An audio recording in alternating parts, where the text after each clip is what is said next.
Hey, a little bit of an early happy Thanksgiving to everybody. And like many of you, I'm going to be off the grid quite a bit tomorrow and for the rest of the weekend. But I wanted to share something with you. I know a lot of you are taking tomorrow off as well. But I wanted to share something with you. I think I share it every year, and I'll tell you why.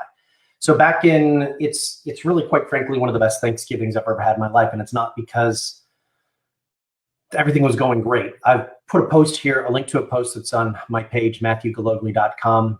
I post it on a regular basis, but it's about my Thanksgiving in 2008. And I'll give you kind of just a short version of it.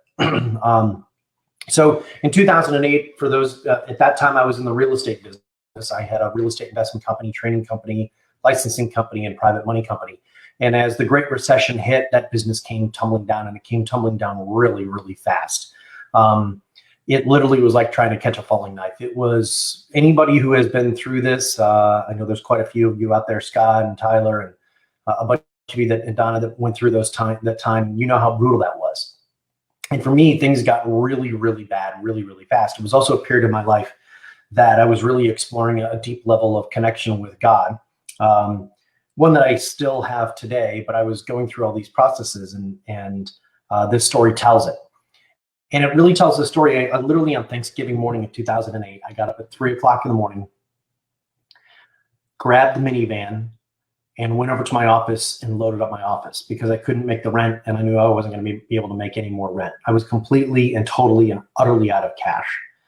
And while I was driving home, at about 5 o'clock in the morning, I turned down what is known as Ray Road, and I'm listening to this channel, and it tells the story of what the Pilgrims went through in their first year or so on this continent. Now, to kind of put this into perspective, so again, this is 1621, 1622. The Pilgrims came across the Atlantic Ocean in the fall. The weather was so bad, most of them never got out of the bottom hull of the ship. Most of them had never been at sea like this before. They were sick. They were vomiting. They couldn't eat. They couldn't keep food down. Water was going bad. And they were sailing to a place that they hoped they were going to be able to find the new world. They were looking for religious freedom. And so when they landed in October, and their food supplies were really, really short. They lost a lot of people on that on that voyage over. And they survived the winter, but a lot of people died of influenza, the flu. They died of malnutrition. And so the next spring they started planting, and they were expecting a really good harvest. They prayed, they went to church, they did everything for God that they could. And what happened was that first year was pretty bad. They lost up to 2/3 of the people that came with them total. There was a small number of people left.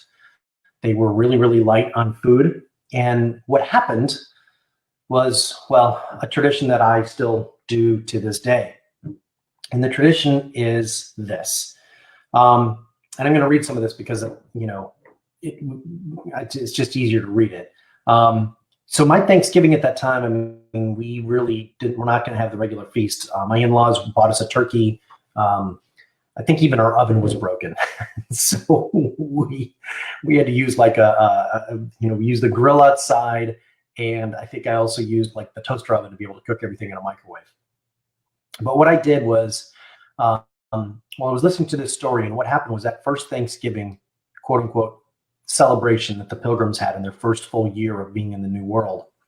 They didn't have a big feast. They didn't have a lot of extra food. They didn't have a football to throw around. There was no apple pies, I'm sure.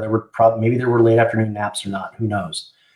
But what happened is the thing that I really want to share with you. And it seems that one of the wives in the Pilgrim group decided to place 3 small kernels of corn at each dinner setting. And as the meal started and progressed, each person sitting at the table would take their kernel of corn and drop it into a bowl as it was passed to them. And they shared 3 things that they were thankful for that year. Now, can you imagine? I just want you to think about this. Let's say in the past year, you've lost your wife to the flu, your only son to another sickness. You've lost 40 pounds. You've gone days at a time without eating, struggling to provide food, and you're going to share what you are thankful for that year. Now let that just sink in for a minute. You're going to share what you're thankful for that year. And And these are people, to put this into perspective, these are people that believe that God called them to the new world. These were people that were devoutly religious, had immense faith in God, prayed constantly, had gone through religious persecution after religious persecution. And they finally, God opens up the doors for them to be able to come to the new world, and they lose 2/3 of the people that came with them. And I would have bet that many of us would probably flip God the bird, that we would probably, no matter how strong our faith was, you probably would do one of these to God, curse you, Red Baron, the old Snoopy thing. So for me, and maybe for you, when my family sat down for dinner that night, I don't really remember saying what I was thankful for. I do remember that it changed the tenor of the room. And something in me changed that day. I still have my moments where I'm mad. I still have my moments where I'm not happy with where God has put me in life, or the things that have unfolded in my life. When I think I'm moving in the right direction, it winds up being the wrong direction. But I can tell you that even 11 years later, I'm more thankful each and every single day. I'm not going to sit here and say I'm thankful for my clients or anything trite like that. I mean, I really just think that if you really take a good hard look at what goes on in our lives and the lives that we all live, and the fact that we have a roof over our head and we have running water and things like that, and really when you realize the problems that you think are problems are not really problems at all. They're really just first world problems. And I have a saying with my buddy Perry Marshall, and I always say, there's about 7 billion people in the world that would kill for my crappy day.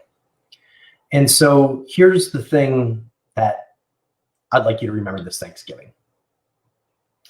I would like for you, maybe you'll do the exact same thing. Maybe you'll put 3 kernels of corn at the top of each plate and go through. And as you drop that kernel of corn into each bowl, into the bowl or the basket or whatever you have, to say what you are thankful for. Not what you wish you had, but what you are thankful for.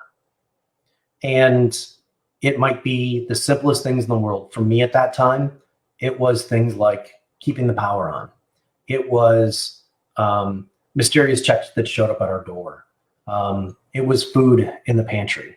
And mind you, my business had been like way up here and it just fell off the cliff. And a lot of people who survived that real estate time in 2008 to 10, they'll tell you it was pretty bad.